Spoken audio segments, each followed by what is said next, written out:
Hello and welcome to episode 45 of the Be Life podcast. We are coming to you from Canton Nazarene Church in Canton, Ohio. I'm Joe. This is Josh. Zach is our producer. We are joined in studio today by Savon. Savon and his father Ed came, and we're glad he came also. And I have to tell you, the last couple of weeks we have been bouncing around this kind of atheist talk about looking at contradictions, looking at atheist.org and getting their contradictions from different verses and analyzing those and talking about them and just trying to give them a different perspective. But we felt like we were kind of dancing around the edge. And I think Josh suggested last week, he said, it'd be great if we got a real atheist to come in. And we put it out, and Savon emailed us back and said, I would like to come on the show, on the podcast, and talk to you about it and get back in touch with me. And I thought that took a tremendous amount of courage. First of all, you're coming to a church. Second of all, you're coming with two people who know the Lord, and you know what our podcast is about. And then you said, I'll come and talk with you. And so Savon has been kind enough to come and share his journey. And again, thank you. Easy. It's bold. Is it? I think it's bold. Maybe for you it's not.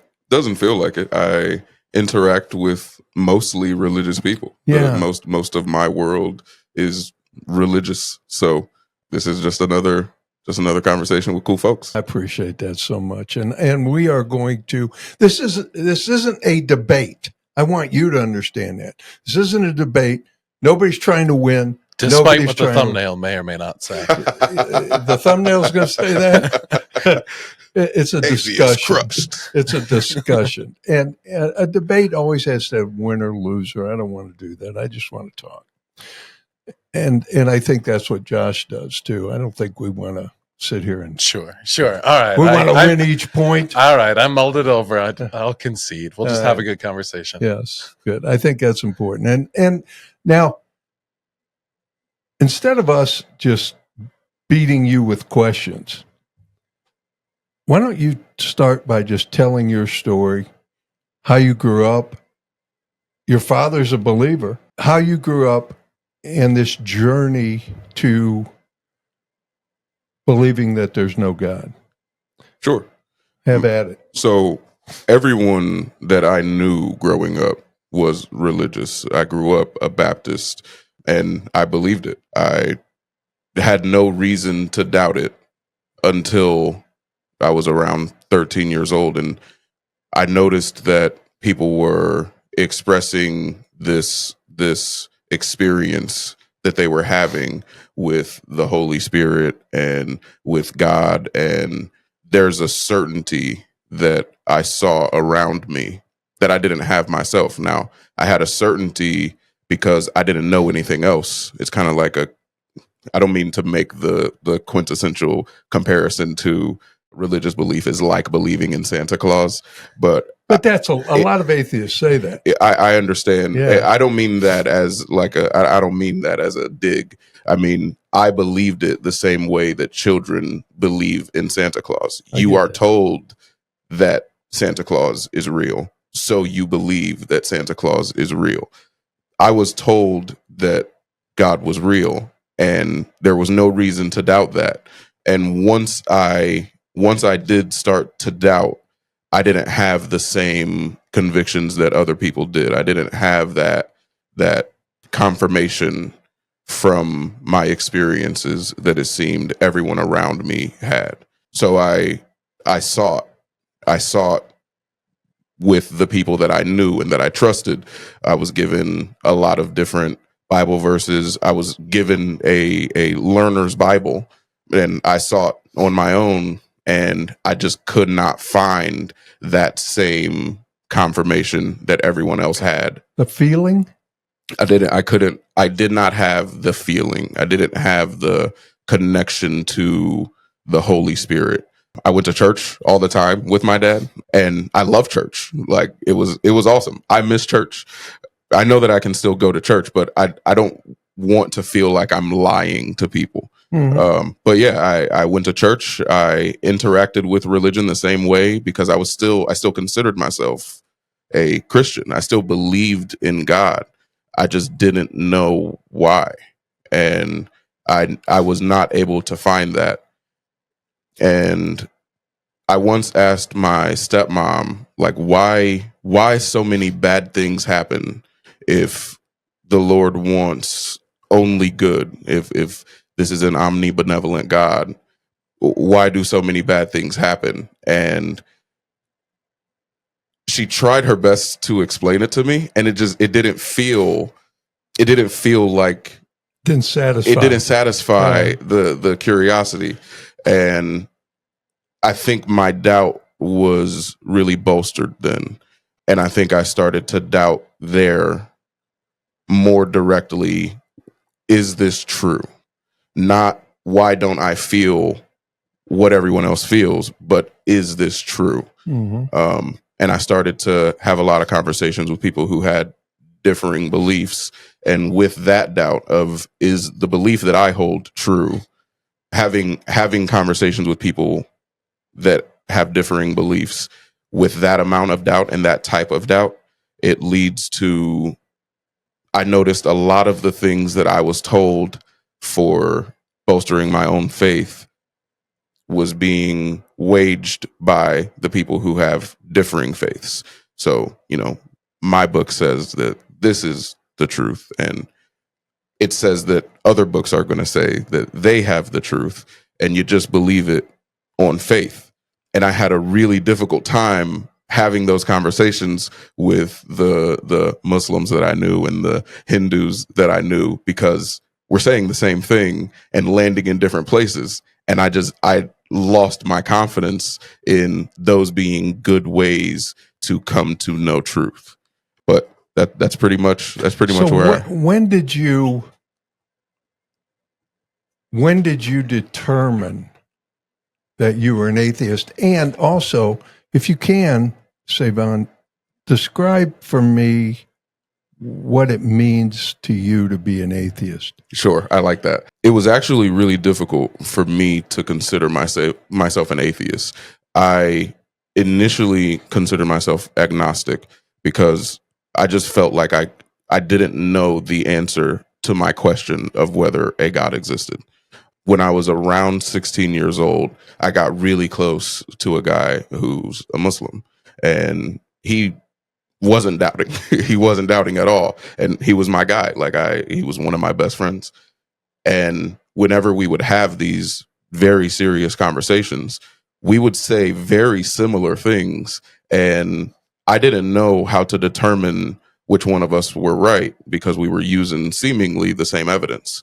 And at that point, I think I had to acknowledge within myself that I don't know the answer to this the way that I wish I did. And I think that's where my agnosticism was solidified. So do you think you're more still an agnostic and not so much an atheist? You don't know, but instead of saying I absolutely, like Dawkins and other people who say, there is no God. There is no God. Sure. And they're dogmatic about it. Sure. You're not sure. Correct. But I would say that the definition of atheism that I accept now is different from the one that says there is no God. It's kind of a new atheism. Correct. There is a new atheism that has come out. That's what I hear. That's kind of softer. Sure. Not so much a hard line, angry kind of atheism that was in the past. Correct. But there's still no God. Seemingly. Yeah, seemingly. Josh, I think that's an important qualifier, right? Yeah, Seemingly absolutely. no God. Yeah, I think that's really important in clarifying your position, where you're coming from. because I feel like conversations go very differently depending on how you define that identity that you'll put on yourself. And I feel like it's sort of a messy area, and something also that's like always changing, right? Because I hear conversations from people I follow online that will identify as agnostic, and then they'll identify as atheist, and then they'll identify as a Satanist, and their goal is to actively tear apart organized religion that's causing harm, right? And they've gone through that journey themselves, and so I think those labels are always sort of fluid. So it's really good to hear you define it, and to have these sorts of conversations to really flesh it out. Sure, I would consider myself an agnostic atheist, an atheist that is not certain, but I do not believe in the existence of a God. Yeah. At least the ones that have been presented to me. And I consider this a similar thing to when like I said, I'm surrounded by what I would consider religious people, but some of those people do not consider themselves belonging to a religion. Have you heard this before? I have a relationship with God, but I don't subscribe to a religion, quote unquote. That's me. Okay. That's that. Yes, we hear that a lot, right? In I believe that. in white Western evangelical traditions, it's like a really popular thing to say. Like, we don't believe in religion; we have a relationship with Jesus. Well, there is a difference between a religion, which is man-made rules, man-made ideas. For instance, I was raised in a Catholic church. Catholic church had a lot of rules. You have to go to confession this day. You have to do this. You have to do that. You have to say the rosary. You have to light candles to Mary. You have to do those things. And there was a series of rules that would wear you out. I no longer have those rules. With Christ, I am free from rules. I am in a relationship with the Creator. I am in a relationship with my Savior. So the rules, now I am in a religion. I come to church here. This is the Nazarene church. People would consider this a religion. I consider it's a denomination. But it has nothing to do with my personal relationship with Jesus Christ. Does that make sense? Absolutely. Okay. And the reason that I wanted to bring up that comparison is because, like you were saying, it does change, but I don't know necessarily that it changes like as a whole. I think it doesn't generally change necessarily. I think it changes depending on who you're talking to. So you may meet someone who considers themselves devoutly religious, or you may meet someone with almost the same ideology that considers themselves not religious and having a relationship with God. A monk that goes off to a monastery and for penance walks down the hall and hits himself with a board and vows to live in a monastery all his life and abstain from everything is religious. A person who trusts in Jesus Christ has faith in that, and he walks, and the rules are gone. Christ said, I have come to set men free, and he took all the 10 laws of the Old Testament, that were given to Moses, and that the Jewish people turned into hundreds and hundreds of rules. He took all those and boiled them down to two commandments. Love me with all your heart, soul, and mind, and love your neighbor as yourself. Boom. That's not religious. That's a relationship. Okay. I think, and I noticed this in the two episodes, the two most recent episodes. Yes. You speak very definitively, and it feels like you are drawing the line in the sand of where there is relationship with Christ and there is religion. And I understand that connotatively. I think we all have some draw toward what we consider these definitions and how we accept them internally. But denotatively, I feel a resistance to that I drawing want the you to line. be honest, Savon. That's perfect. I want you to do this. You feel a resistance to me saying that? To you drawing the line for the others in this hypothetical conversation. I'm not drawing the line. I'm not trying to tell Josh how to live, nor you. What I'm saying is that the monk the hypothetical monk who may or may not consider himself religious is religious from your view. In your example, the monk is religious. I believe that. Sure. But he may have a relationship too. He may not consider himself religious, is my point. My point is that there are people that you are describing on either side that may consider themselves on the other side. I don't think the people who are in religions consider themselves religious. Sure. It's what the outside people, and try and get this if you can. In my mind, it's what the people we're trying to reach, the people we're trying to tell about God, what they perceive. People are pushed away by religion. They're pushed away by rules. Oh, okay. I see. They're pushed away by, you have to live this way. And a lot of times religious people become self-righteous because if they are obeying the rules, they consider themselves above someone who's not. Sure. In my relationship with Christ, I can't feel that way because I know that I did not deserve what I have. And so I'm not living by rules. I'm not trying to do anything. I'm not putting notches in my belt for the things that I'm doing right. Oh, I go to church every Sunday. You don't. Oh, I do this and you don't. Oh, I give 10% of my tithe. You don't. I don't live that way. I think one of the important distinctives, though, is the faith that you're describing might not have right practice, but it does have a right belief. Like you would put that qualifier on it, that for someone to have a relationship with Jesus, they have to believe a certain way. Yeah, but it leads to right practice. Sure. But what I'm saying is the right practice doesn't come first. The relationship leads to the right practice, not the right practice leading to the relationship. That's fair.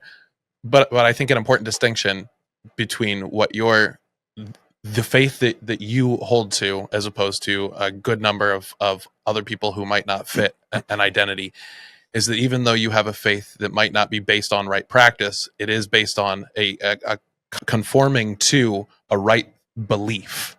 You have to believe that Jesus is God. You have to believe that God loves you. You have to believe that Jesus died and rose from the dead. So you still have to confirm to a right belief. Yes. There's a lot of people out there that understand that there's something invisible that's happening around them.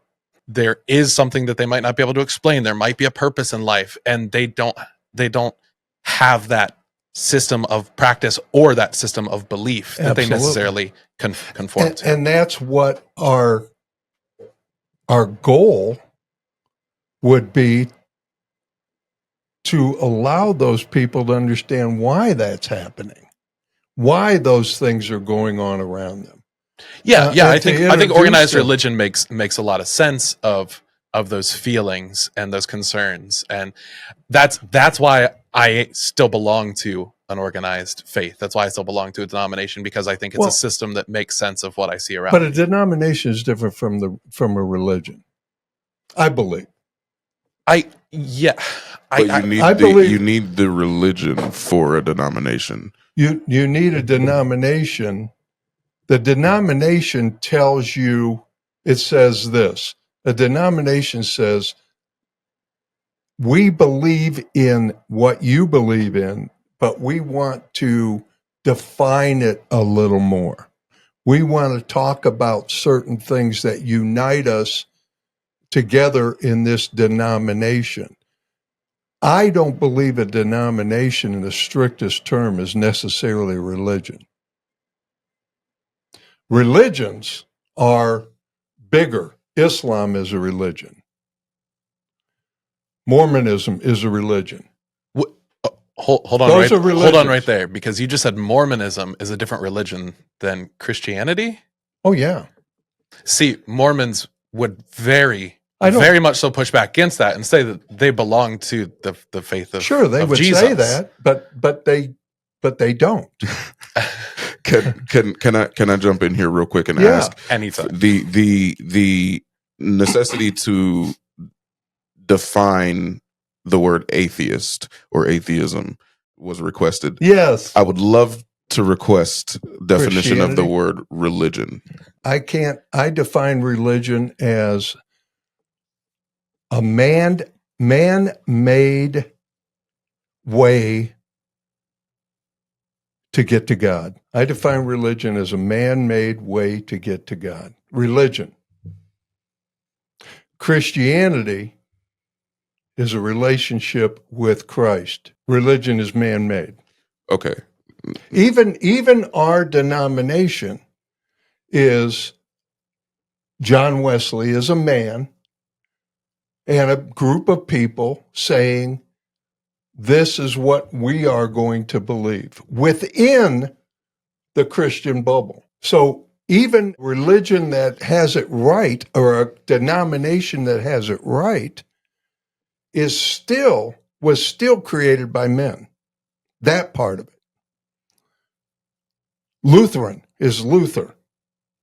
Presbyterian is somebody. There's Calvinism. There's these people have taken religion and they've taken the basic concept of Christ, Christianity, and have then said, we're going to nuance it this way and this way and this way and this way. That's religion. Does that make sense, Savon? Yes. I think I will interact with you based Sure. on that definition. Deal. But it does sound like you have defined the correctness of your belief and the incorrectness of others into religion there. And I'm in no position to judge anyone else. So the incorrectness, but I will say there are different religions now. On top of that, there are different religions that don't get the biblical story of Jesus correct. And so they're not considered, in my mind, denominations. Sure. Does that make sense? Absolutely. I think it's drawing a whole bunch of lines to define things that I think are far more loose and fluid in the actual faith and practice of individuals is far more fluid and far more individualized than organized systems of local churches or parishes, denominations, religions. Can I respond to that briefly? Yeah. I agree with you, but I also think one of the things that I liked so much about this show when I watched it was Joe is speaking the way that I think we all feel. We all feel these natural lines. Like when you hear me ask what the definition of religion is, I think you have like your natural reaction, like your first knee-jerk thought of where those lines are drawn. And I think we all do too. And I think when we talk about things like denominations, you have your way of seeing them. You have the ones that you consider ridiculous and the ones that you don't, the ones that you take seriously. I think it's good to hear someone speak the way that Joe does, because if we're honest, we all have that reaction in us. Me and you may outwardly express the empathy toward the others and try to avoid not conflict, but undermining of or downplaying some of those the fluidity that you're talking about.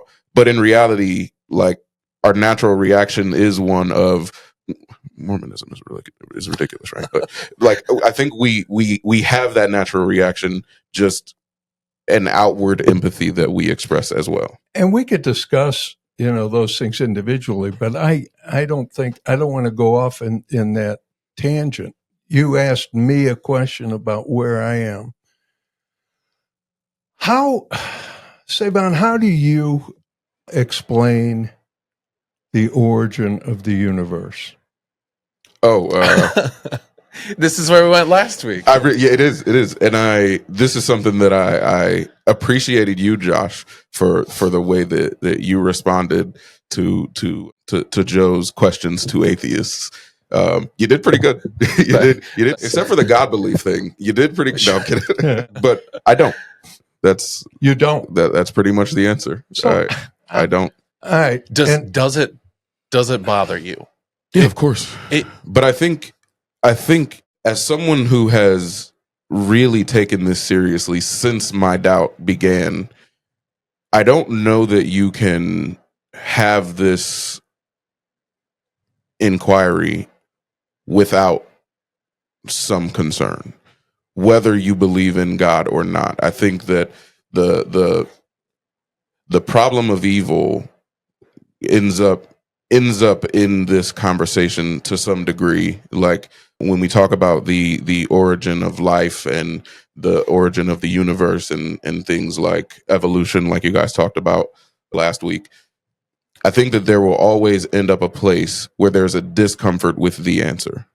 And that discomfort is a certainty almost.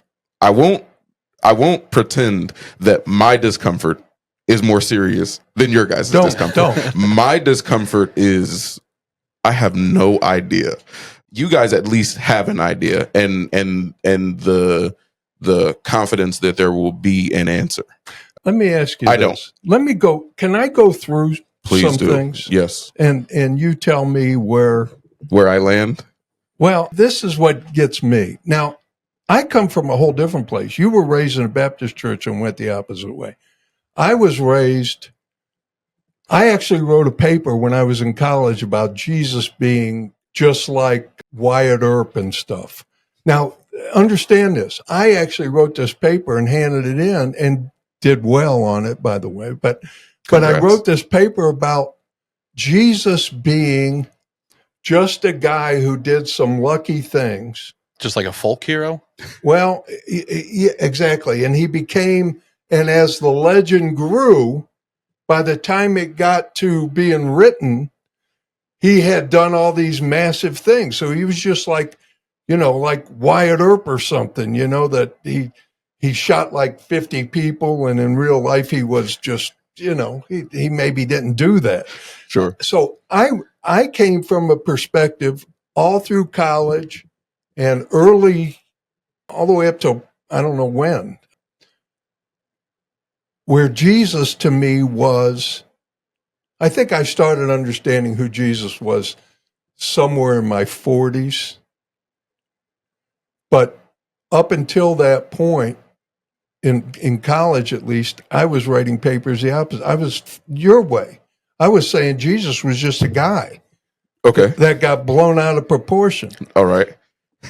So I'm coming from this, my beliefs are coming from that perspective, changing. I'm kind of like C.S. Lewis. Sure. I'm kind of like some other people who have, Josh McDowell, who, they were atheists, they became Christians when they started studying. But this is what gets me when you talk about creation. I'm just going to read this to you because I've got some of it memorized, but only 5%, and scientists say this, only 5% of the matter in the universe is made up of atoms. Only what we have here is made up of atoms. The rest is this stuff called dark matter that makes up most of the universe and kind of keeps it separated, and it's kind of the glue that holds it together. They don't know what it is. Then we are 93 million miles from the sun. If we were 96, we would be freezing. If we were 90, we would burn up. We are 93 miles from the sun. Earth tilts at 23.5 degrees. Never has changed. 23.5 degrees.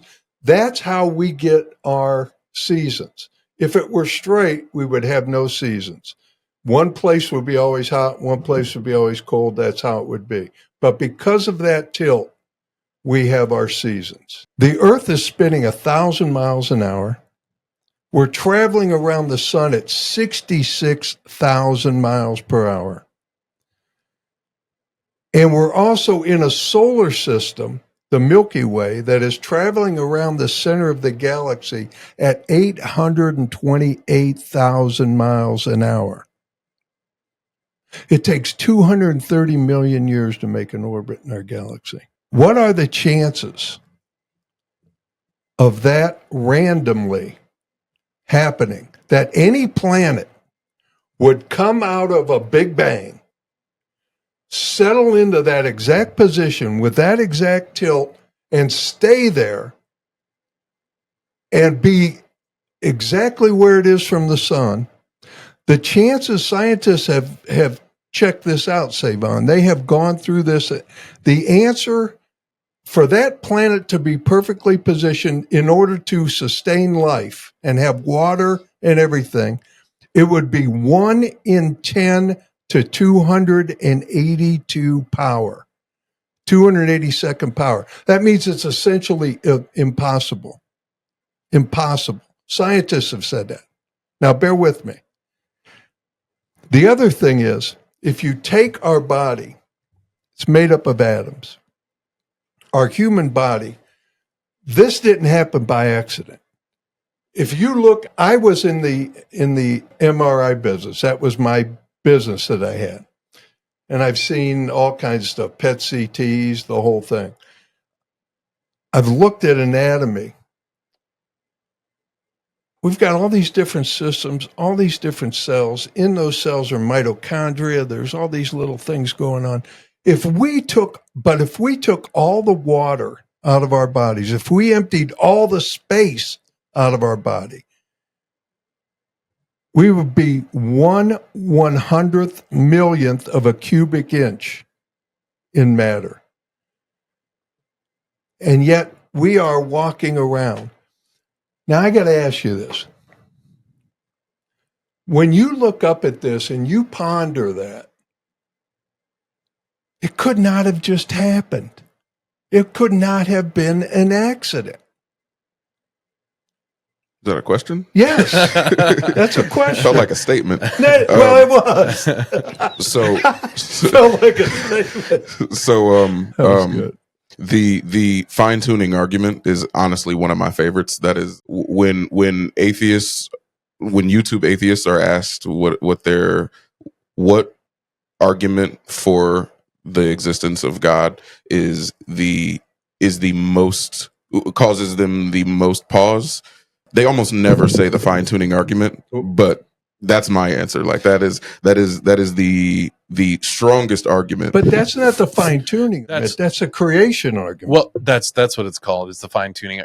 Because you were saying about 3 miles further, 3 miles, like it's very finely tuned. It's like the Earth is God's watch that He meticulously put all the gears into place. I get that, but what I've read is that there's an origin argument, which is a creation argument, and then there's the how does it maintain? How is it then fine-tuned? Am I wrong? Maybe I'm wrong. Maybe the fine-tune argument is the origin argument. And go ahead but just call it the origin argument for me so I understand what you're talking about. Well, one thing that has never been said that I have always wanted a reaction to, it might be slightly snarky, but the way that I understand probability, I don't remember much from math. I'm not super good at math, but in math, I learned that there are different types of probability. There is the theoretical probability, which is what would happen, what could happen, and there is experimental probability.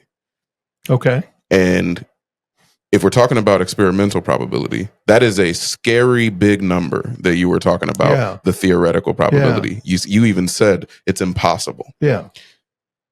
In experimental probability, the probability is 1 because that is what we have. So it has not only could happen, It has happened. How does it happen, though? That's the point. I do not know. Can something come from nothing? I don't think so. Okay. I don't know if that even makes sense to ask necessarily. Yeah, I think it does. Can something appear from nothing? Well, I think, and I believe Josh, you're on the internet with atheists. Seemingly, you surf skeptic talk sometimes. Yes. It sounds, for sure. So I'd be surprised if you hadn't heard the rebuttal of not really understanding the concept of nothing. Like something coming from nothing might be an incoherent theory just because nothing can't exist. Create anything. Well, it can't. According to the philosophical discipline of logic, it is a statement that does not compute. Like it is an incorrect statement. It's like saying a triangle with four sides. And I totally agree with that. It can't. But how did the universe come to be? I think that so the way that I understand it, and hopefully your next episode there can be a physicist. You should put it out to people that you want a physicist to come on next. Heck because yes. I think they would be a lot better and definitely more knowledgeable about this. But the way that I understand it is we don't exactly know much about the beginning of the universe. So when you ask something like, how did the universe come to be? The way that we know of things coming to be is not the same. The universe plays by different rules. I don't understand what you're saying there, Savon. You got me going to the point where I'm like, what did he just say? The universe plays by different rules. One of the things I find interesting in Christianity is we just pass the buck, right? You're saying, how can something come from nothing? How could the universe just have existed, right? Joe, if I were to ask you that as a Christian, you'd probably say, well, God made it. Okay, well, where did God come from? God always existed. Right. And so the exact same faith that you have, instead of placing that on God, place that on all matter in the universe. Mm-hmm. It always existed, and it's just been in this continuous cycle of expansion and contraction. I get that. And all of a sudden, this one planet just showed up, and it was perfectly tilted and perfectly distant from the sun, and created these perfect people, these human beings that a lot of people think just crawled out of a swamp in one cell and just divided and became you. See, I think much more of you than that, Savon. I do want to express the strength of the fine-tuning argument. It feels really uncomfortable to not know how these things that if they were slightly different, we couldn't exist or we couldn't experience, and consciousness itself doesn't really make sense. All of these things definitely are powerful for the point that you're making. But I think I would be remiss to avoid letting you know that for all of this perfection, there is a whole lot that you'd think, wouldn't that be different if so finely tuned for perfection? Like evolution itself it's predicated on the death of billions and trillions in order to further the survival of everything that survives. 95% of everything that has ever existed died and did not leave lineage. Yes. Okay. If you believe that, when did it stop? It did not. It's still going. Absolutely. Where are we headed? I couldn't know that. Do you think we're still evolving? Absolutely. Do you think we're going to turn into a whole different species? Potentially. I doubt that we'll make it that far, unfortunately. Where did we start? Who were we? Great question. Now you need a biologist. Adam and Eve were created. What were they? Ooh, I don't know about that. I don't even know that Adam and Eve. Ooh, is this That might be a little too controversial for a Christian podcast. No, good. No, see, the thing is, we have a guest on now, right? And so I can slip in some of the things that I might have been thinking about, or I might believe that might be controversial. Adam and Eve might not have been historical figures. Okay. That's fair. You think that, you believe that? Yeah. I don't know. I'm saying that I don't have my beliefs, and my life doesn't hinge on Adam and Eve being historical figures. I get that. To me, they could not have, but I sincerely doubt that the recounting of the Genesis events involving Adam and Eve are accurate to history. Okay. All right. And then you have to say that if that's the case, then how did we get here today? Amazing question. And again, you probably need some scientists. Atheism does not answer these questions. I end up learning about these things because of my atheism. Like these are the types of questions that Christians usually pose to atheists. So I feel like there are a lot of people that end up learning, teaching, and becoming experts on this topic, but I am not one of them. I absolutely love you. I love you. And I have more answers than you do. Yeah, definitely. You have bounds more confidence than I do. And if I could say, not to take this lighthearted conversation and make it a little bit more heavy. You could make it heavy. If I had to say that there was one thing that I missed about religion the most, if not the community, then the certainty. You guys talked last week, and I really appreciate it. First off, I appreciated you bringing up the mental health crisis that we're having in America. Yeah. But I really appreciated the focus that you both put on. I don't know that you know that it's called nihilism, but the nihilism that comes with atheism. It's not a guarantee. I know a lot of atheists that are happy. I don't know a lot of atheists, but I know some atheists that are happy and that don't suffer from depression or the existential dread of not knowing the point of all of this. But that is a very real thing. And you have an answer for that. You have a hope.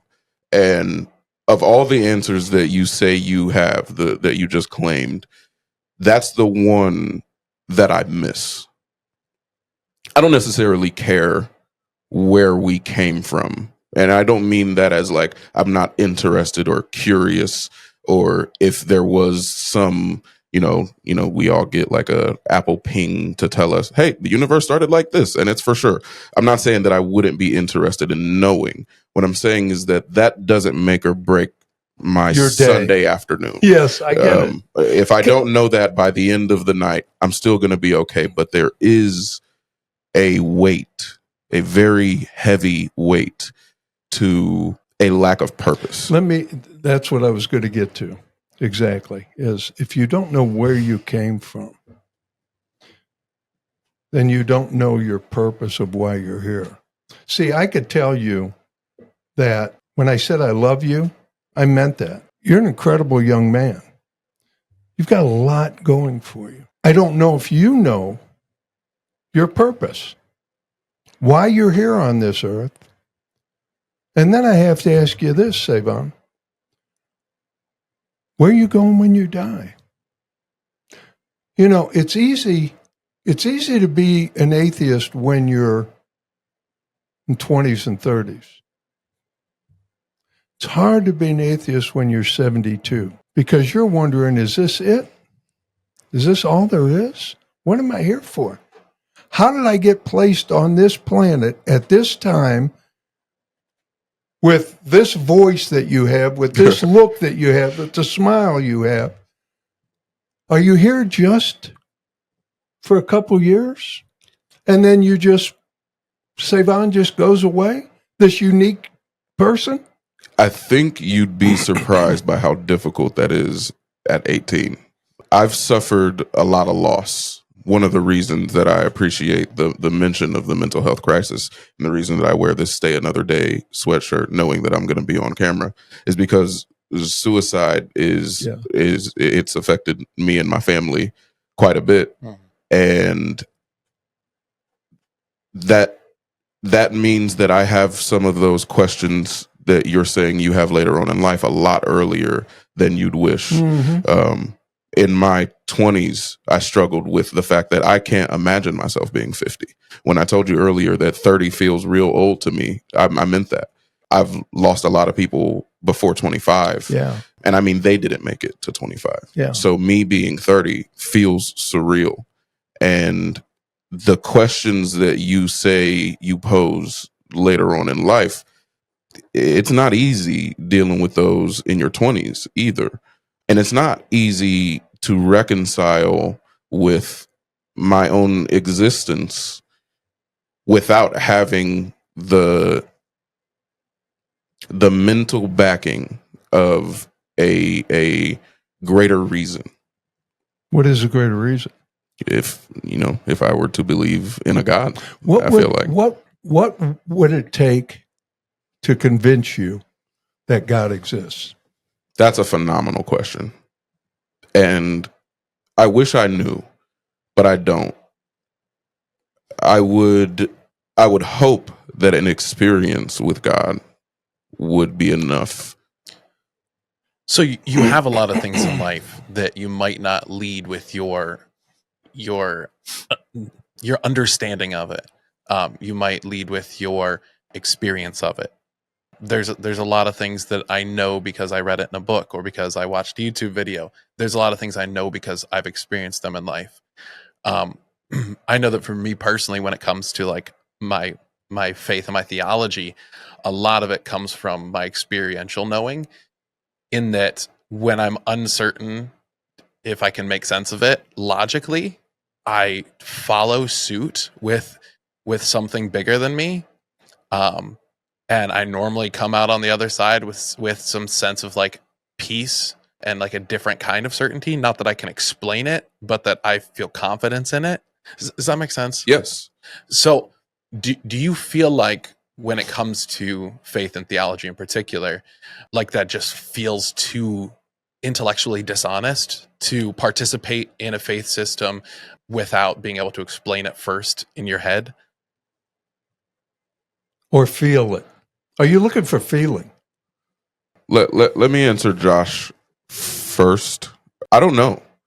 I don't know if it is a intellectual dishonesty that feels right, that feels somewhat accurate.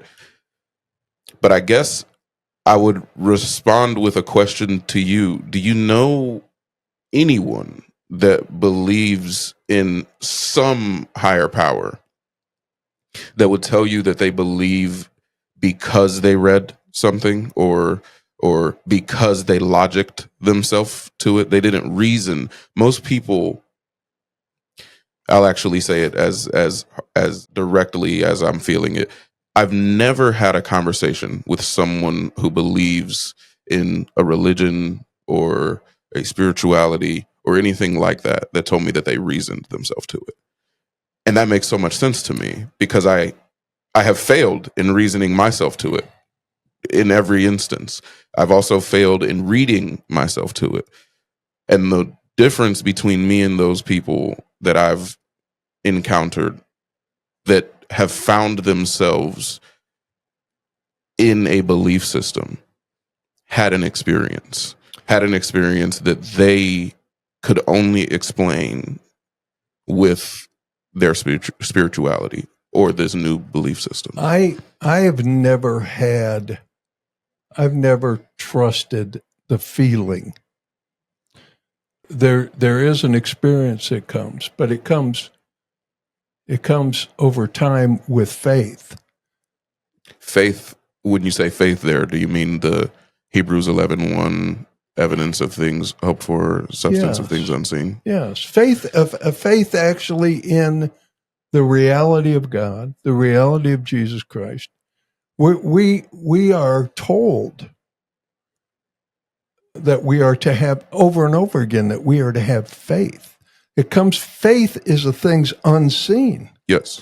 So it's not necessarily, it doesn't start out as a feeling. The feeling comes, the experience, I won't say feeling either, the experience of knowing God comes after the faith. Sure. And I fear that leaves me in a place where I can't access that experience.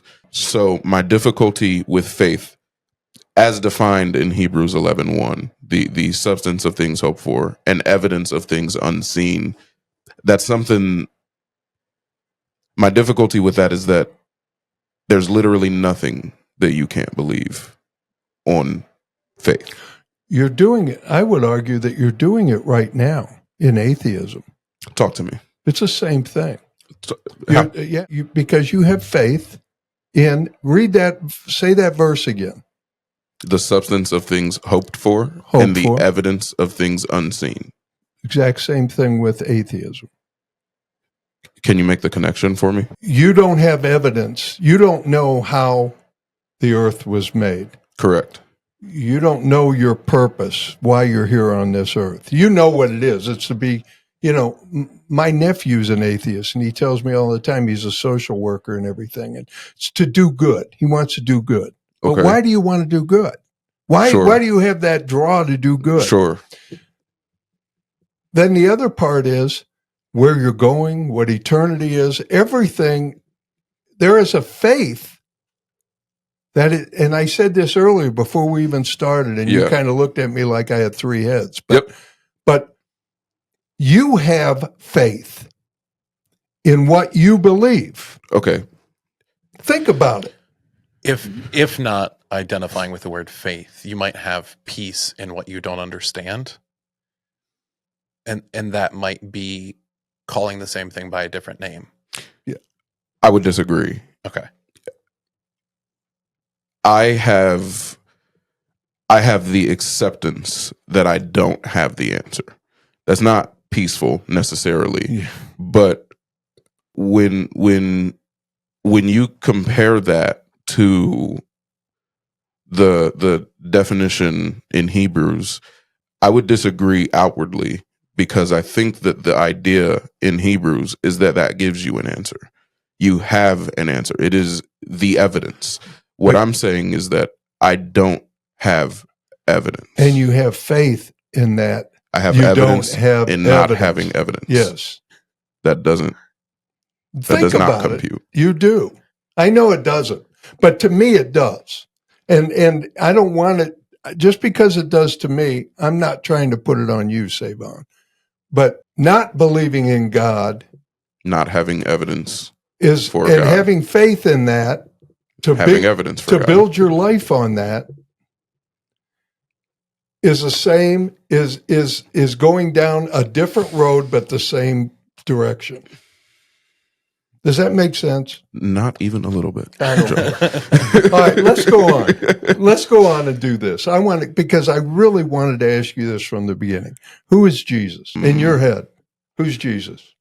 A Jewish prophet from the BCs. Okay. You believe that? Do you believe he was real?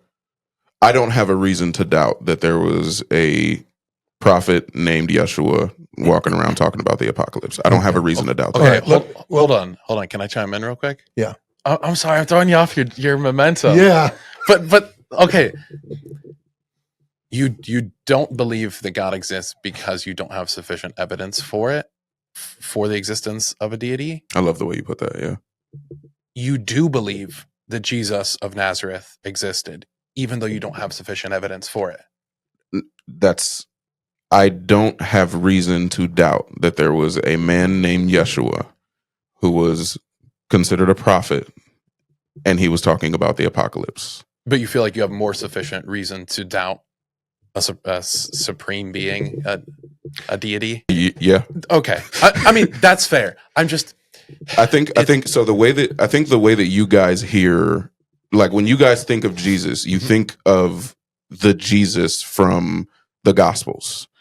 And when you ask me who Jesus is or if I believe that he existed, I'm telling you, and I chose my words very intentionally, a guy named Yeshua, that is not, to me, that doesn't take a whole lot of, like, there's not a high burden of proof. Yeah, yes. A guy named Yeshua in Israel in those times, it does not take a lot of burden. There's not much proof necessary for me to believe that occurred. Is it just because it's less of a fantastical claim? What's your point here? Yeah, the train of thought that I have is like there's so much. You're like, I'm halfway there. There's so much in history. There's so much in history that I believe because I've been told it, because I've read it in a book, because I've been taught it by a teacher. Yeah. I have no evidence of it. Right. I will never in my lifetime come across evidence that these historic figures existed. But that's the only way you can have historical knowledge. But wait, though, I see where you're going. You can't reproduce. Science doesn't work in history. It doesn't work for, unless because it's not repeatable. Yes, like one of the essential steps of the scientific process is being able to repeat it. I see where you're going, and I would like to bring up the analogy from last week of the car, the Joe's car without an engine. A really cruddy analogy Joe's car without an engine. Yeah, I think like you're saying, the things that you believe from history that you don't have any evidence for, except for someone telling you. Those things, like I was saying about the origin of the universe, they don't change the way that you interact with life necessarily. If you told me that there's an invisible car in front of the door over there, well, now I got to know if that's true, because there's only one way out of here. If there's an invisible car in front of the door, I can't get out. And now I have to interact with the world differently. And I think that if there is a God who cares about me, who wants me to know him, who will punish me if I don't know him, I have to interact with the world differently than if there was a dude named Yeshua who could have or could not have been wrong or right about an apocalypse. Well, let's take it a step further. I want to take you down this road, if I may. Let's get back on track, Joe. I just want to take you down this road. So you believe in Jesus. You believe that there was a Jesus, a historical Jesus. I'm not being obtuse. I'm not being obtuse, I promise. The reason that I don't say that I'm not making a positive claim that Jesus existed. I'm saying I have no reason to doubt that. Okay. Was Jesus you said he was a Jewish prophet. That's what it seems. That's what people talk about. Do you feel he was good? Seemingly so. Okay. If there was a Jewish prophet who was walking around in real life and said, "My Father is always working and so am I." So the Jewish leaders tried all the harder to find him and kill him. For he not only broke the Sabbath, he called God his Father, thereby making himself equal with God. Jesus said, "I am the way, the truth, and the life, and I am the only way to the Father." Then he said, they were ripping him about Abraham because he was talking about Abraham. They said, "How do you know about Abraham? You're not even 50 years old." And he said, Before Abraham was, I am. Jesus, throughout the whole New Testament, said that he was God. Ooh, that is, I hope you know that this is a point of serious contention even amongst Christians. Right. Jesus said he was God. So, I'm just throwing this out at you. You tell me. Mm-hmm. He couldn't have been a good man. he couldn't have been a good man and told people he was God. He's either a liar, he's either a lunatic, or he is God. He's either who he said he was, or he's a liar, or he's a lunatic.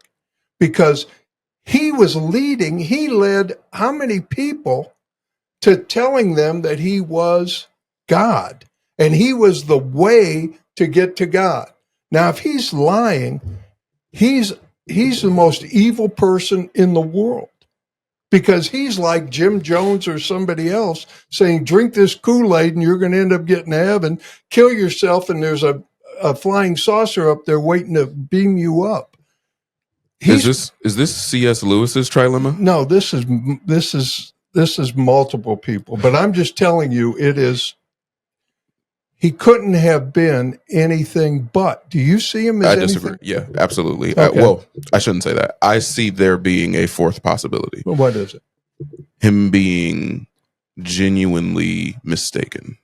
He could have been honestly mistaken. And I'm not saying that as a claim of that's what I think is the case, but I think that the trilemma misses the possibility of that being the case. I get that. The same way that someone who, I don't know where you guys land on like flat Earth, but hopefully you don't believe I don't Earth think is it's flat. Thank you. Oh, goodness. I almost walked out of here. That would have been great for the show, huh? But I think there are people who are grifters who pretend that they believe that the Earth is flat because it makes them money. And then I think there are people who are sincerely convinced that the Earth is flat, and I think they are wrong. And I think that's a possibility with any claim that someone could make, regardless of how it lands on you. It may seem that if they know for sure they are lying, then they are a liar. Yes. If they are literally delusional, then they may seem insane. Or they could be right. But there is a fourth option with any claim that someone makes, that they are sincerely convinced That's valid. and just wrong. That's valid. Now, extrapolate his life out in the New Testament then. He dies, he suffers on the cross. He dies for that. So he's wrong. Is he insane for going to the cross, being humiliated, being nailed to a cross, thorns put on his head, beaten? At what point does he go, I'm wrong? At what point is that not insanity? I don't think that's for me to determine, but second, I mean, think about it. That's all I'm asking. Well, of course, I've thought a lot about all of these things. These are very common topics. Sure, I get it. And I just don't see them as black and white as you do. The way that you see it, like if I'm being nailed to the cross and I believe this thing, maybe it's not true. I think maybe it's not true is something that a skeptic is really good at landing on. But I think people who are sincerely convinced of anything have a very difficult time making it to maybe it's not true. And I think that's something that you might not have experience with interacting with people, not being able to make it to maybe that's not true. Do you think it's not true? I don't know. Do you care? Of course, yeah, I'm sure. just asking. It's like it's the most important question. But I don't know how we could know. I think you could know by the effect that it has had over the centuries. Could you That's not? a slippery slope.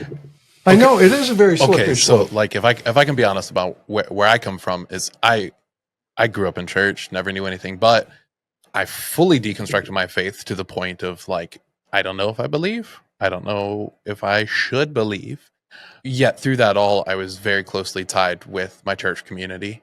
And I decided to like just keep going through the motions as I'm working through those things. And I think that religious behavior provided me a lot of stability as I was working through those uncertainties in my belief. And I think one of the most convincing arguments that I present to myself is is the legacy of Christianity. And for all the heinous things that it has brought into the world, it has brought so much good, and so many things that we take for granted today. The valuing of infants, like the existence of hospitals and higher education in the West. Like, these are things that might not have come from necessarily have their origins in Christian thought, but it was Christian institutions that enacted them. Some of the most wholesome people that have ever lived are, members of monastic orders who give up all the pleasures of life in order to just serve other people. I think that some of the most wholesome people throughout time have been Christians. I think there's absolutely wholesome people beyond Christianity, but I think that is the thing that I tend to anchor myself in most often. Is like you said, of all the random guys preaching an apocrypha in the ancient Near East under a time of oppressive occupation, like, for some reason, Yeshua of Nazareth is the name we still talk about today. And in my mind, I'm just like, there's got to be a reason why, and that's something that ties me back to the faith. And I appreciate that, and I respect that. I understand why that would be your path. Unfortunately, I don't think that lends itself to it being true. The effect that something has does not claim its veracity. Well, I would, in this case, I would say I would argue that for this reason. Jesus was a tremendous threat to everyone. He was a tremendous threat to the Jewish leaders. He was a tremendous threat to Rome. The movement that developed under Jesus Christ after he died, for one reason in my mind, is because many people, 500 at one time, the apostles, witnessed him raised from the dead, witnessed him alive after 3 days after he was with them for 40 days.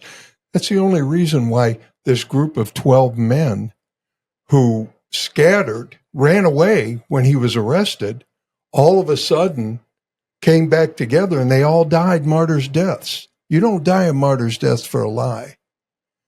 You don't die a martyr's death for a lie. They had to see him. The other part is this, Savon. There were so many people who wanted his way, his purpose, his name, all his followers. They wanted it stopped. The Roman government wanted it out. They tried killing all the Christians. The Jewish people hated him. They're the ones who had him executed. They hated him so badly that if it was a lie, it would have been proven a lie. If he was wrong, they would have proved it wrong. If someone stole him out of the tomb and hid him somewhere, they would have found that out. There are too many people who were directly needing him to be erased and could not do it. And what Josh said today about the effect that it has had on this world. Right now, the fastest growing Christian continents, China, Africa, and South America. We have the luxury here in this country to be safe and secure. Christianity in the West and in Europe is kind of on the wane. It'll come back someday. But the fastest growing ones are the ones that are under persecution. China, Africa, and South America. This man is still to this day affecting the world. If it was a lie, it would have never happened. It was a lie. Hitler was a lie. People in Germany thought Hitler was the greatest thing. The lie proved itself out. It couldn't have been a lie. I'm answering you in my mind how I would answer you. That this Jesus Christ was real. He was the Son of God. He was who he said he was. And the proof is in the fact that people would die by the hundreds of thousands to follow him. And you don't do that if he's wrong. And he would not have gone to the cross if he knew he was wrong. We've expired 2 timers, so I can tell that we're on our way out. So I won't. No, you do. I won't be long winded, but I would recommend Dr. Sean McDowell, for the conversation about martyrdom. There are atheists that I could point to, but I think your viewership might lean more toward Sean McDowell. He's a Christian professor, an apologist, like listening to Sean McDowell a lot. I won't even lead you to where he might end up, but the conversation about martyrdom, I think he's a really good person to look into. And for the appearances, the post-resurrection appearances, I think Dale Allison, another Christian apologist, is a really good person to look into as well. Okay. Those are 2 guys that I will watch do that pretty often. I will do that. I appreciate that. Appreciate you. I appreciate you, and you're welcome back here anytime. Don't say that. I'll be a third No, I want co-host you to here. be. I want you to be. We would love you back here. And Ed, anything else you want to say before we? Yes, yeah. Give a shout out to your podcast. Oh, you have your own. When are you coming on yours? I appreciate that. I don't know that you guys actually want me to promote such a podcast on here. No, you do it. But it's called the Overly Opinionated Podcast. We don't talk about anything religious almost ever, but it's a fun podcast. There's a whole lot more cursing, and it is fun though. So if you want to watch the Overly Opinionated Podcast, it's on YouTube, it's on Apple, it's everywhere that this one is. How long you been doing it? About a year. Got a lot of followers? No. We got to get you followers. We got to get you followers. Hopefully this works. Yeah, this Overly Opinionated. The Overly Opinionated Podcast, yes. Deal. I appreciate you guys having me on. I really appreciate your openness with your beliefs and doing this. This is a nerve-wracking thing for me, being that I am surrounded by Christians. This is one of the reasons that I don't talk about religion on my podcast. I feel like I'm nails on a chalkboard to a believer. No, you're not. But I really appreciate you guys having me on. I left that comment not expecting you guys to even respond. For real? So yeah, so to be on this podcast today is awesome. I have to tell you, and I want to apologize to you. I told you I love you, and I mean that. I really do. And I wanted to come into this and not care about your salvation and just talk with you. And I found myself wanting to convince you that you needed to be saved.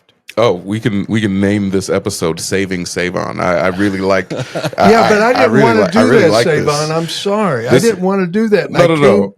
I came on too strong, and I apologize. I would disagree that you came on too strong. This felt completely unoffensive.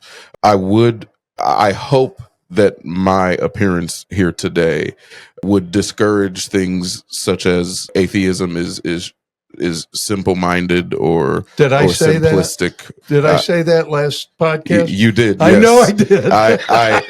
I understand the take, and I know that the internet atheism is often harsh. There's a very real thing in the early stages of atheism where you feel like you have to knock down religion, and I am no better than anyone else. I had that same reaction to my own deconstruction. One of my main goals in being here, and I said this in the email, is to show that is not atheism. The same way that the Christian telling everyone that they're going to hell is not Christianity. I didn't tell you that. No, you didn't. And I haven't heard you tell anyone that. But that is a thing, the same way that atheists but I saying do feel that there that are way. people. I have felt that way. And so thank you. But I have said that multiple times. In my head, I feel like atheism is just that it's harder to be a Christian than it is to be an atheist. It takes more mental It takes more mental exercise to be a Christian than it does to be an atheist. We might even call that exercise gymnastics. Let's call it that. Josh got where I was going. I love it. I appreciate you, and I appreciate you being here. I don't know how to end this except to say that thank you for tuning in. Thank you for being here, Savon. And thank you for bringing them or being with them. Again, you're welcome anytime. Give your podcast again. The Overly Opinionated Podcast, and I appreciate you, boys. People are going to find you. Hopefully. People are going to find you. And God bless you. And you can't say that. I say it all the time, actually. Okay. I'm messing.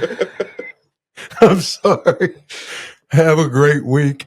Thanks for being with us. And remember, if you like this, if you enjoyed this, even if you didn't, if you're watching it, subscribe to us on YouTube. It helps us get us out. Like us. That also helps get it out to other people. Follow us on Apple Podcasts, Spotify, all those different things. If you can, please do that for us and help us to grow and reach more people. Join us again next week. Josh and I and Zach will be here. Maybe Savon will come back. If you come back, if you end up showing up, you're welcome. Just have an open invitation. Appreciate that. All right. Have a great week, everybody. Take care.